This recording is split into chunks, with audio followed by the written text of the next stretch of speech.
Hello, hello, hello. So sorry I am late. I am so sorry. Sorry, Blue. I got delayed. I'm so sorry. But let's answer the question. How much do you need to earn to purchase a home in Irving? What do we need to make? How do we keep the dream alive of home ownership in Irving? That's what we're ultimately looking at. How much do we need to earn per year to purchase a home in Irving? Now, we're going to cover everything. We're going to talk about real estate prices. We're going to talk about property taxes. That's actually I would say the highlight. Oops.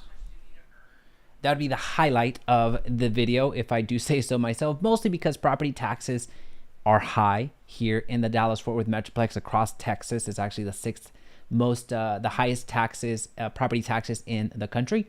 Number one being New Jersey. So this is something that really gives people sticker shock. Like as an example, today we had a closing with one of our clients from, actually it happens to be New Jersey. So they weren't they were a little bit surprised that it was still high, right? So even though they were in the most tax state, if you will, the sixth isn't always the better, but well, actually it is better. I'm going down on a tangent. Let's start answering the question. Let's look at Irving real quick. All right. So we like to start off by going to Altos Research, which is real-time market data. This gives us a really good sense of what's happening right now in the specific market that we are purchasing in. In this case, it's Irving, Texas. So how much do we need to earn per year to make a purchase in Irving? What does our salary need to be? The reason that we like this is this particular website, Altos Research, one, because it's free. That always helps. But beyond that, it gives us that basically the market sentiment of, hey, is this a seller's market or a buyer's market? This will change from week to week, and this gives you a little bit of a breakdown. This week, the median list price for Irving was $465,000, with the market index hovering around 47, which is basically, again, is it a seller's market where there is more leverage for the sellers at the moment, meaning they are the ones that are in control for the most part? Or is it a buyer's market where a buyer's market, they have their pick of the litter? They have plenty of options of homes to purchase. So they're the ones that have the leverage in that respect. And then you see a lot of real-time market information, which is cool, but really the reason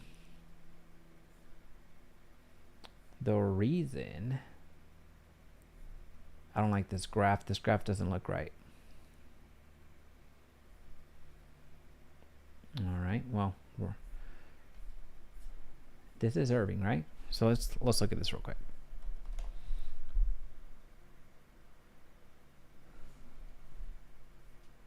Irving, Texas. The others are Irving. Usually I check to make sure we're on the right page. This is the right one because I clicked on that. Yeah, this is Irving. So today I didn't have time to troubleshoot this, so you're catching me pretty much on the fly. All right, so this I wouldn't put too much emphasis on because I just don't think that to be accurate. All right, but what is accurate based off of the numbers that I'm seeing here, but what is accurate is the market segments, which is what we were here to do anyway. The reason that I like the market segments is because it breaks down the average price points towards or matches it up to the type of property that we're purchasing. In this case, we're talking about purchasing a property in Irving, and you have different price points. So if you're looking for a property that has 5 beds as an example and 4 baths, well, you're looking at close to $1 million in Irving. Now, if you have less of a housing need, so let's just say you need 1,300 square feet with a 3-bed and 2-bath, well, you can get into Irving for roughly $299,000. So it's $300,000. It gives you that difference. It gives you the difference between the homes that you're looking at and also the prices. That's why I really like this particular breakdown. So for our purposes today, we're going to go with the 4-bed because that's where we start all of our market analysis. We don't start with the 3-bed and 2-bath. The 2-bath. The reason being is because most of our clients, whenever we're working with them, especially our relocation clients, the default answer is at this point 4 beds. Most of that happens to be because they have the option of working at home and they're thinking about converting that 4th bedroom into an office. most of the time. Those seem to be the questions that we get over and over and over again. So that's why we end up going with the 4-bed requirement when we're purchasing a home in the breakdowns that we do. So although we're going to be shooting for $581,000 at the medium price point, know that you can get into Irving for a little bit less. You can get into Irving for $300,000. So the breakdown that we're going to do and we're going to see, I'm going to give you both price points or both salaries that you would need to have.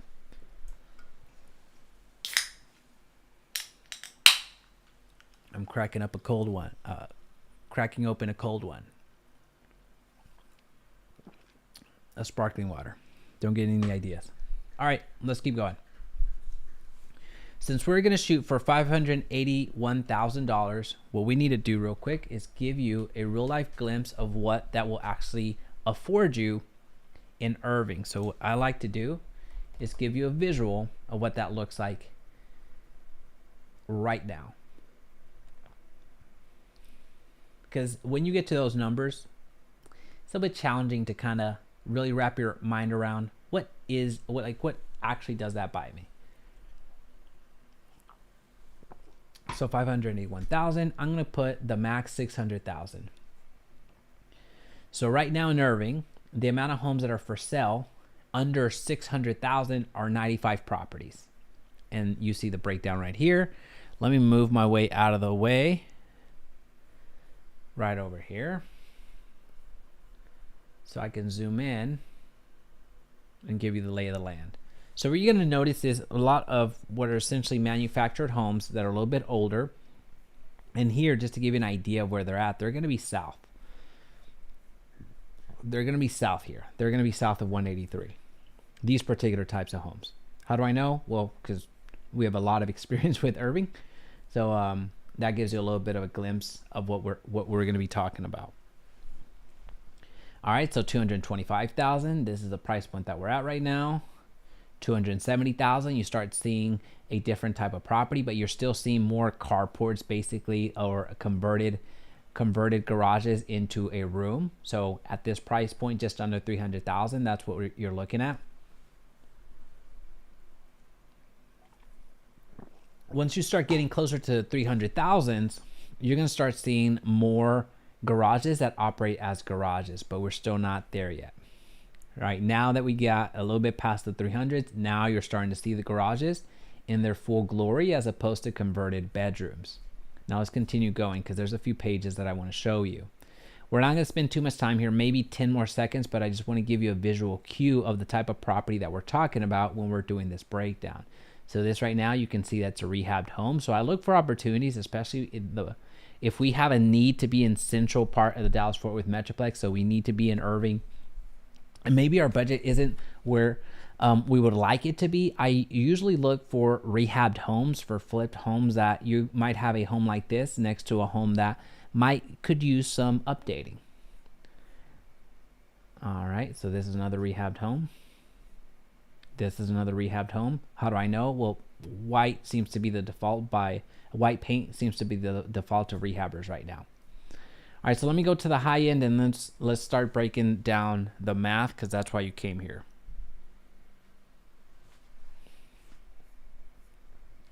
$470. There's a brand new home.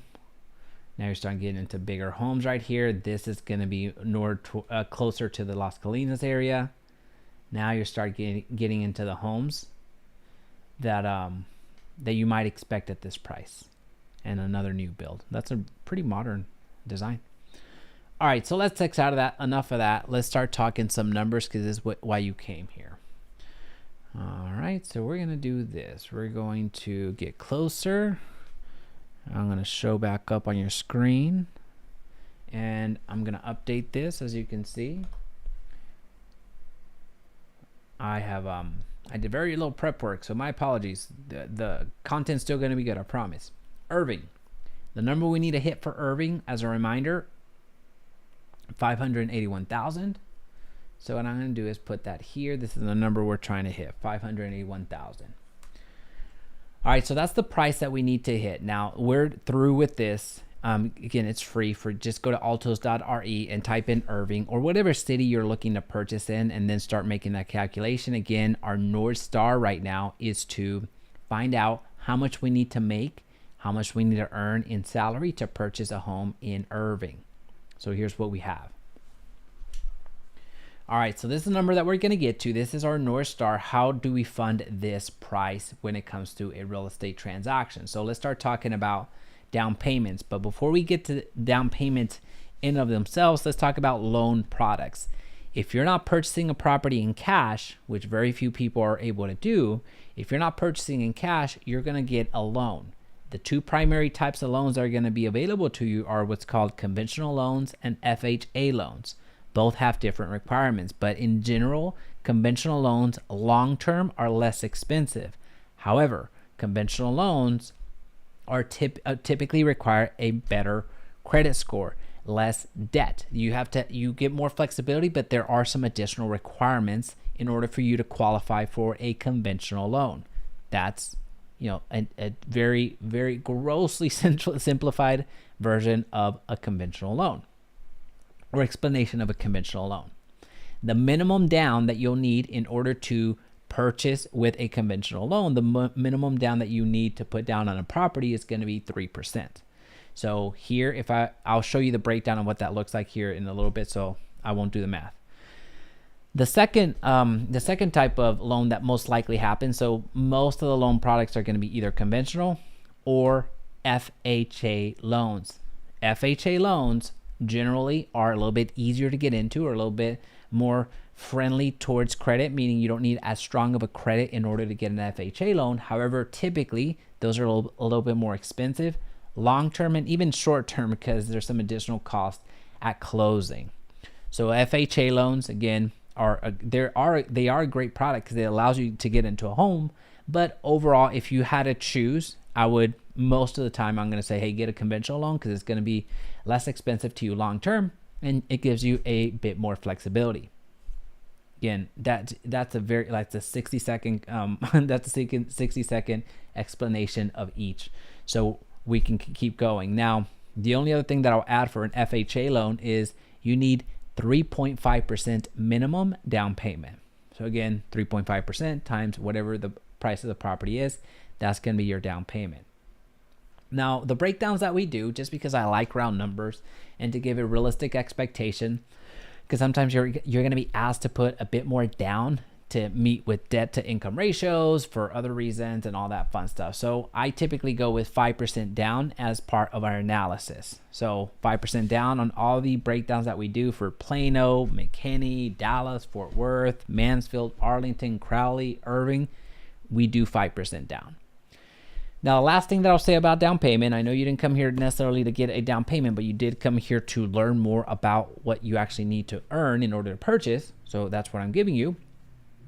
The last thing I'll say about down payment is you do not need 20% down to purchase a home. Now, one of the reasons that 20% comes up so often in our conversations and just in general conversations is because the 20% threshold is something that is required to avoid what's called mortgage insurance. So if I am purchasing a home and I put 20% down, I do not need, or I won't be assessed mortgage insurance, which is basically a additional premium, think of it that way, or additional fee that the bank charges so they can, so in the event that you default, it's they have a bit more recourse or are able to recoup their money a little bit quicker, because the way that they see it is, if you're putting 5% down, you as the purchaser, and the bank is taking on 95% of the risk, 95% of the loan, then they need to hedge their gamble on you.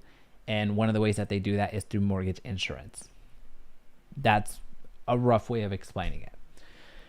That 20% down, again, if you put over 20% down or 20% up, 20% down and up, with both products, FHA and conventional, you get rid of what's called mortgage insurance. Now, if you put less than 20% down, you will be assessed mortgage insurance, which is typically going to be 0.5% to a full percent more of the interest that you're paying. Now, here's where the difference is. This is why I go into the explanation at the beginning from conventional and FHA.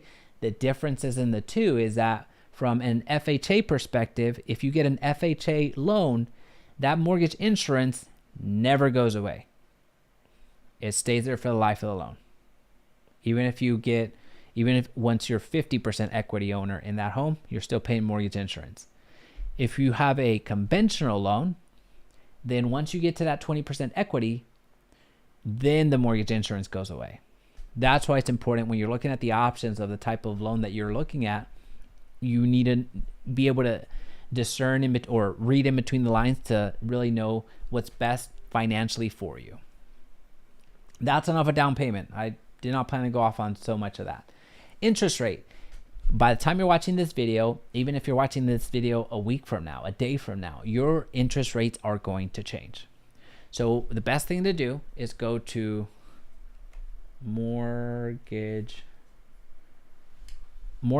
or interest rates today, mortgage interest rates today, whatever you're going to do, you're going to see the breakdown. Now I can already tell you that this is actually higher than even the one that we did on Sunday. We do live streams on Sundays and Wednesdays. And just from when we covered Crowley, well, you see the interest rate there. So here, let's do a little bit of adjustment. Let's say we're taking a $600,000 loan and we're putting 5% down, and it's in Texas, and we're giving ourselves a decent credit, fair credit. I shouldn't say decent, fair credit. Our 30-year is 7.62%. So that's the percent that we're going to go with. So it did go up slightly in this particular case. So that is our interest rate today. God willing, by the time you're watching this video, it's in the 1%. Highly unlikely, but by the time you're watching this video, a little bit more realistic scenario is in the 4s, in the 5s, somewhere along those lines, but just depends on when you watch this video. So these are the interest rates that we can go out to the market and get today. So those are the interest rates that we're going to plug in because that's what's real. Now, if you go and buy a new construction home, most likely that new construction home or builder has purchased down your rate. So you probably wouldn't be paying 7.62. You're probably going to be paying 5, 6, somewhere along those lines of interest. Why? Well, because your builder has bought down the rate, which is something that you can do as well. But if you're buying down the rate yourself, it costs a lot of money to do so, to get it down into the 6s. At some point, it just becomes unattainable because it just costs so much. How long is your mortgage? 30 years is the calculation that we use because that's the most frequently used term of the mortgage. Property tax rate. This is price of admission right here. So if you're cooking dinner, if you're cooking or doing whatever it is that's important, go ahead and pause the important part and listen in.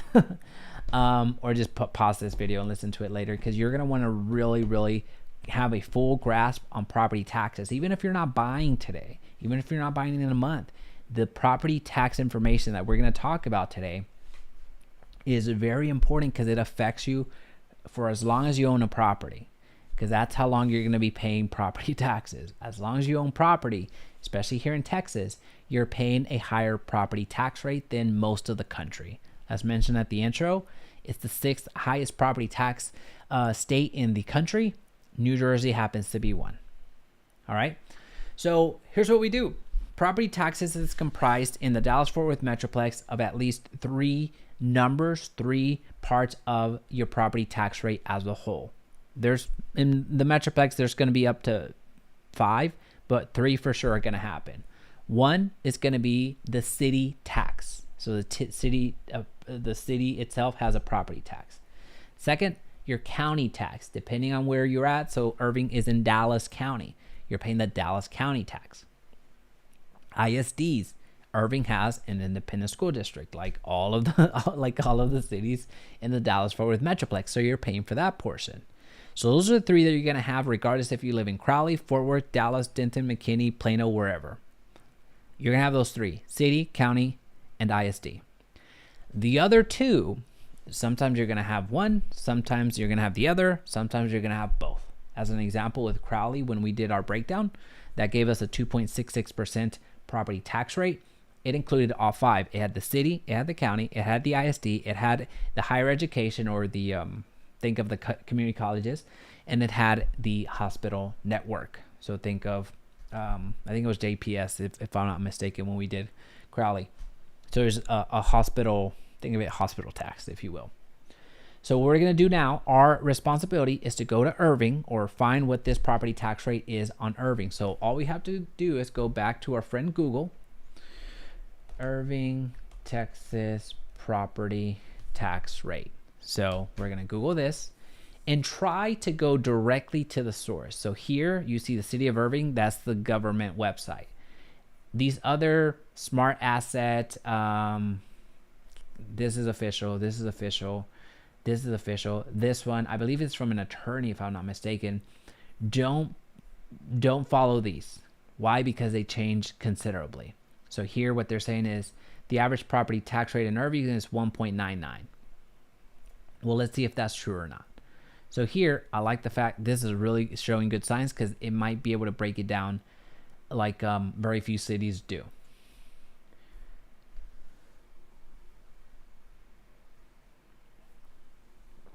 All right, so I'm going to go in here and grab this number, and I'm going to do a very brief analysis because I already tell that this website is probably going to crash my streaming software. City tax that I was mentioning, the ISD that I was mentioning, the county tax that I was mentioning, the higher education, so college, and the hospital network. In this case, since it's Dallas, is Parkland. So here you're going to see city tax, ISD, Dallas County, community college, and Parkland. So 2.418. 241. We'll leave it at that. 2418. So in this case, Irving has lower property tax rates than Crowley. So again, I know I went super quick, but just go to Google, type in Irving property tax rate, go directly to the website. Some cities do a much better job. Irving did a phenomenal job.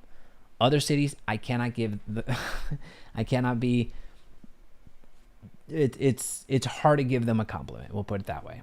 But it's important that we know though that breakdown I just shared with you. So when I mentioned, hey, pause dinner for a second and watch this video, that's why I meant it. Because, or I know it's a joke, but the reason I say that is because had we just gone to that when I scrolled through and I said, hey, go directly to the city website, don't necessarily pay attention to these third-party websites like the attorney website that was there. It was giving the average property tax rate was 1.99. Well, 1.99 is radically different than 2.42%. Now you may be thinking, well, hi man, that's 0.5%. That's not far off. We'll try multiplying 0.5%. We'll do that right now times $581,000, and then tell me how not big of a deal that is. And I say that pretty aggressively because that's happened to me before. Before I got into this business, when I purchased my first home in Carrollton, right in Castle Hills, when I purchased a home there, my first ever home was like $500 and something thousand, and I had no idea what I was doing. I should not have bought a house that big. But two, I had no idea what property taxes were. And when I saw the amount of every single month, the thousands of dollars that I was paying, that was a shocker. But anyway, so just the difference per year is $2,900. So the difference between reading on somebody's website saying 1.99% versus the property tax rate actually being 2.4%, well, you would have undershot it by $3,000. Then you would have gotten an unpleasant tax bill, unpleasant surprise at the end of the day when you're doing your budgeting. So that's why it's important that we have the fundamental understanding of where these property tax rates are coming from and how do we apply them. Right, so if you have any questions on that, let me know in the comments section. Happy to address those. Insurance rates. We typically do 0.7.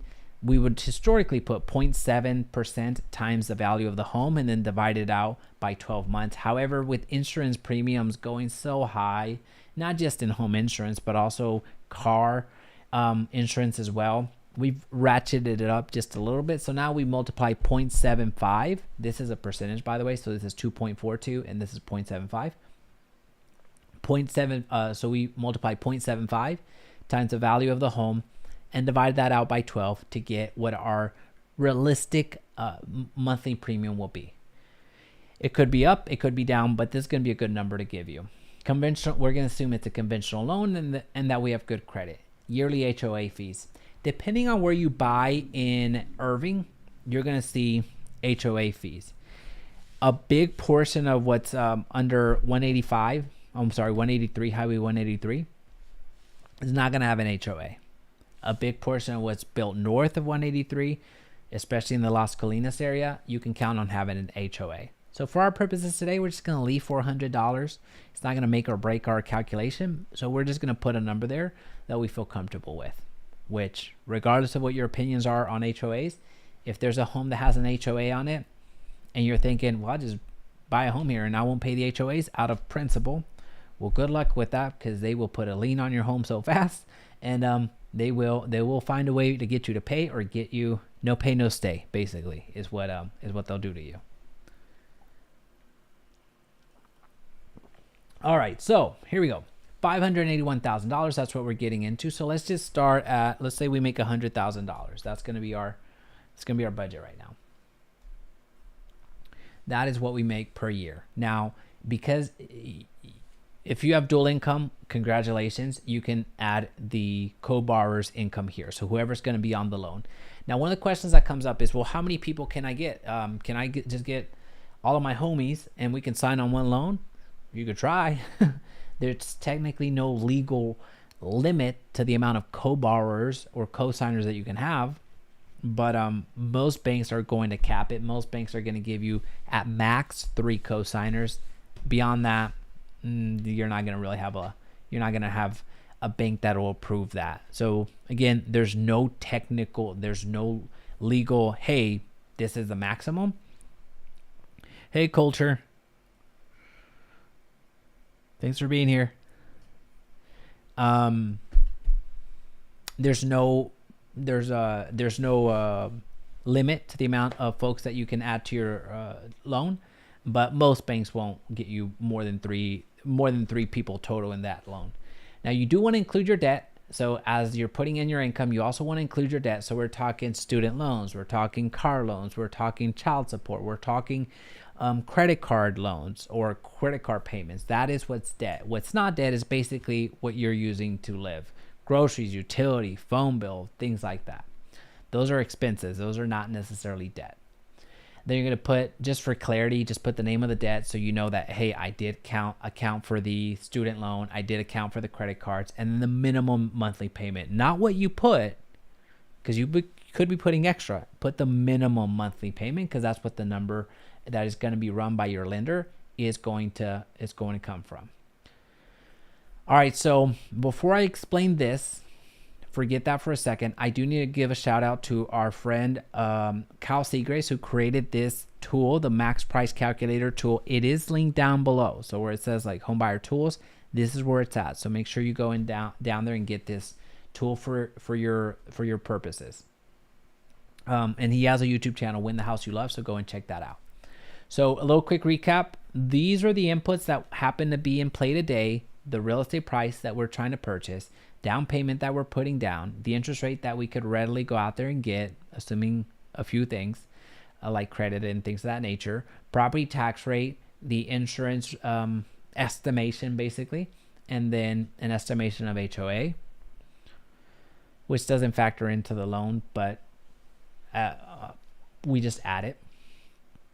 So based off of that information, you could purchase a home that's valued $208,000, a home that's valued at $233,000, home that's valued at $301,000, home that's valued at $377,000, home that's valued at $386,000. Now, keep in mind, when we did our analysis and when we did a search of properties in Irving, there were some homes that were $250,000, including even a little bit less. So can you buy a property in Irving for $100,000, including less? Yes, you can. Is that the analysis that we're doing today? No, it's not. We're trying to hit 581 because that's typically the home that many of our clients want to purchase. Now, the reason that this is broken down in this way is because think of this being the max price calculator allows you to introduce a bit of your risk tolerance, right? So a safe loan, a quote unquote safe loan, people's interpretation is different, means that 33% of your net income goes towards your housing need. A conservative loan or a conservative max price would be 233, the value of the home. That would mean that you have a $2,300 payment per month, and that's 37% of your net income. Moderate, 47%, aggressive, 59%, risky, 61%.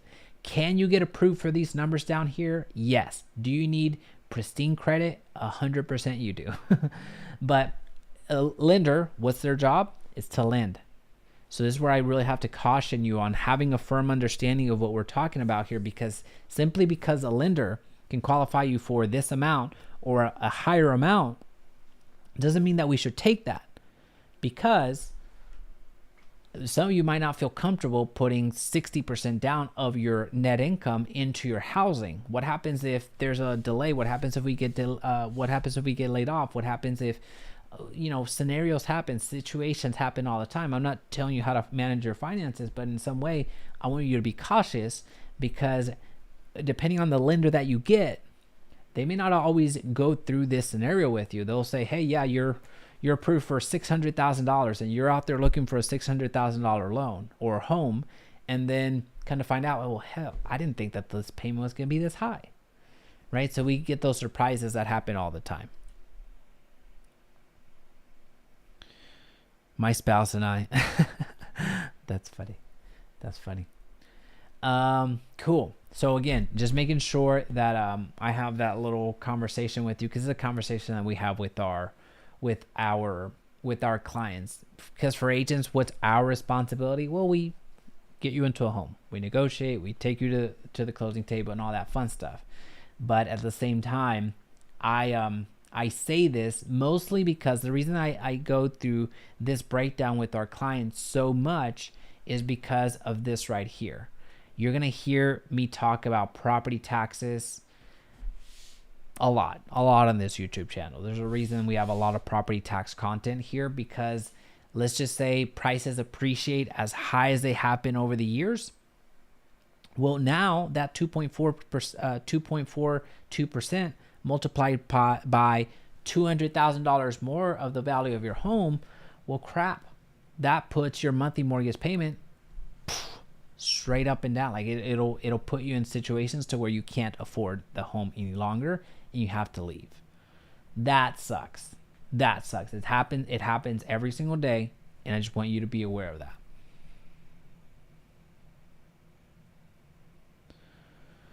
My spouse and I may move to the Dallas-Fort Worth area after we retire. Oh, that's awesome. Where y'all at right now? Where do y'all live? Cultural observer. Where are y'all at right now? All right, so 581,000, that's where we're going. Here's what we got. Since we need to hit this number, again, based off of the first criteria, first hurdle already done. For $100,000, we can purchase a home fairly comfortably based off of the lowest priced homes in the area. But we're here to get the $581,000 home because that has on average a 4-bedroom, a little bit over 2 baths. So we're going to adjust this to $140,000 per year. We're going to assume that that's our cultural observer. Let's assume we want to buy $233,000 home in the suburb of Irving. How much money must we put down? I'll do that analysis really quick just so you see. $233,000 home. I'm going to assume a few different things. Let me go back for you because you've been patient with me, and out of gratitude because I was late for y'all, so my apologies today.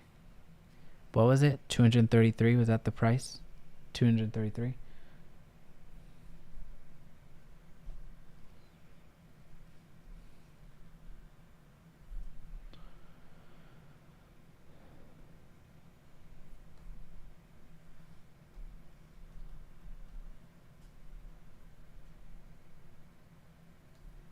Your down payment's going to be a little bit over $11,000 estimated closing costs. So you're going to need to bring $17,000 to the closing table. That would be a 5% down. Now you could do less. You could do 3% down if you want it, if you get a conventional loan. But with 5% down, you're looking at $17K to the closing table. You're from Wisconsin. I just did a talk in Wisconsin 2 weeks ago, and then I went over to Minnesota. We'd like to put more than 5% down. This is linked down below, so go and check that out. If you can't find it, just email me at admin@jaimeresendez.com. I'll make sure that you get it. So, all right, well, we'll keep going real quick. Actually, I'll do this one last thing just real fast. Let's just say you did 10% down. You're putting more money down. You're not asking for as much. Thus, basically that you're putting that into, you're going to be owning the property a little bit more, or more equity into the property, and you're asking for less money. Thus, you can purchase more of a home. So that would be $30,000 if you do 10% down. That's what you would be taking to the closing table. All right, so let's get into that $581,000. Let's go. If we make $150,000, how much can we purchase? All right, so what we like to do is we like to get either the moderate or the aggressive, or really somewhere in the middle. We like to get this number, our average price that we're trying to find, 581, to be somewhere in between. In this case, we achieved that. We don't do the safe one because very few people stay within their safe zone, especially now the way that prices have gone up. So if on the safe side, if you will, if you make $150,000, you can purchase a home for $326,000, and it'll be 33% of your net income. Loan, $472,000, an aggressively risky loan, $591,000. So for our purposes today, if you make $150,000 a year, then you can qualify fairly comfortably into a loan that will be that average price point in Irving. So for our purposes today, we're going to consider if you're going to get into a, let's just say, entry home, or the lowest priced segment in that Altos research that you saw, you can purchase a home for a little bit under $100,000 yearly income, assuming these numbers. Oh, I'm so sorry. I got to bring this back. This might change things. I'm sorry. Slightly. It did change it slightly. Okay. No worries. I might need to edit this to, not might, I do have to change it from 150 to, okay, didn't, 155. So yeah, $5,000 more is where it's going to be. Yeah. So again, this number that we're trying to hit it in between here. So $155,000 is what you're going to need as a yearly income, assuming no debt and all that fun stuff. So if you're dual income, chances are that you're going to get here. If you're single income and you make that, congratulations, you're at that spot where you can do that. Now, this is a breakdown based off of, you know, the max price, the most that you could purchase depending on the risk profile, the risk tolerance that you have. But let's talk about the breakdown. So don't worry about what I'm going to type in next. I just need to force change this number to 581. So this number, this next calculation, this next simulation, pretend you don't see it. So cover your eyes for a quick second.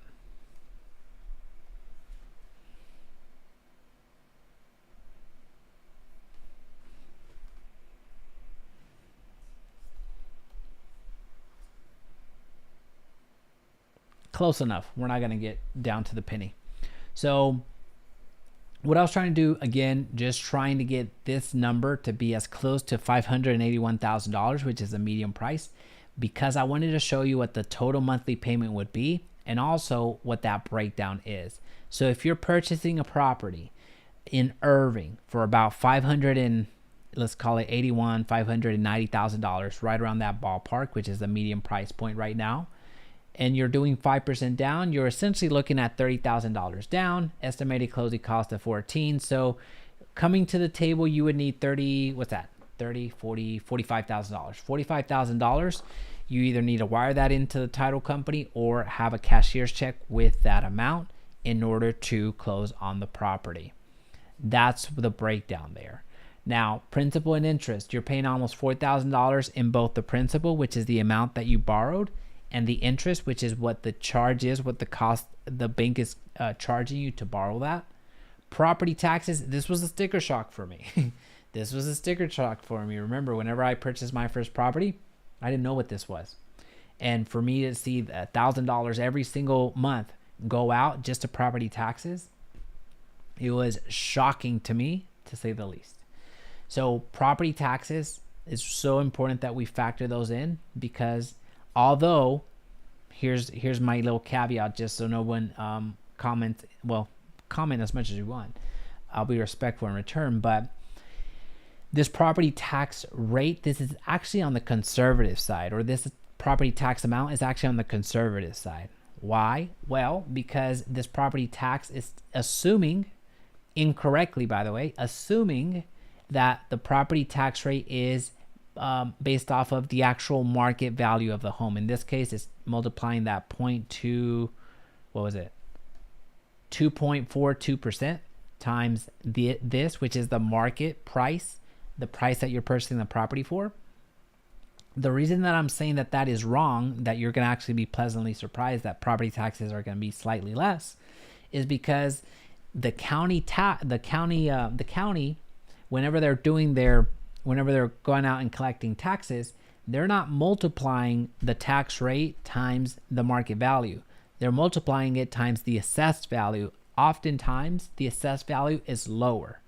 So that's a good thing. So on a property of, let's say, $190,000 in this example, property like that, if the homeowner did a decent job of protesting, if the community did a decent job of protesting, and you can come in there and apply a homestead exemption and protest your property taxes, a property of like this, it wouldn't be unreasonable to say it has an assessed value, which is different than market value. It has an assessed value of $500,000, $540,000. So it's less that you're being charged in property taxes. Just wanted to show that little nuance. I know that if you're hearing this for the first time, you're thinking, well, don't muddy the waters. My apologies. Just want to share with you just some nuances here. Homeowners insurance, again, this is an estimate. Hopefully you have a really good insurance person. And also it depends on the coverage and your, basically the insurance that you get. I recommend that you bundle as much as possible. Just bundle. Get your home on the same. Get your home and your auto loan from the same provider if you can, if it makes sense. Every single year, shop that rate around. Please shop it around. Mortgage insurance, if this is a conventional loan, then that will eventually go away. At this point, it'll take probably 8 to 9 years to get that mortgage insurance to go away, but it eventually does, as a differentiator from an FHA loan that doesn't go away. Homeowners association, we factor that into this monthly payment, although technically it isn't paid in your monthly mortgage payment. That's paid at the beginning of the year. But we just like to budget that in just to give you the full full context. We don't. We just found it different. We found it challenging to include it any other way, to where it's like it's this, and then at the beginning of the year factor this in. We just went ahead and included it. Again, it's $33. It's not going to be that big of a difference from the overall thing. All right, so we're not going to go through the rest of this, but I want you to, it is linked down below, so make sure that you go in there and use the rest of the estimators out here. You have the estimated cost for utilities, you have additional scenarios that you can get into once you start getting into these bidding wars that are very common. You can see, hey, if we offer 10%, or I'm sorry, if we offer 5% more, or if we offer, for whatever reason, less, what's that going to do to our payment? You get to see the differences in a very quick, snappy way. So the rest of this particular resource we're not going to get into, but is a really good exercise to go through it and run some various scenarios so you're well informed of what we're talking about. Folks, I appreciate the heck out of you. Thank you so much for the extended grace on my being late. My apologies on that. If you have any questions, please feel free to drop them down in the comment section. Our contact information is down below. Feel free to book a discovery call, whether if you're looking for a buyer breakdown or seller breakdown. Love to have those conversations. Also, make sure to email us if anything comes up, admin@jaimeresendiz.com. Outside of that, I appreciate the heck out of you. Talk to you soon.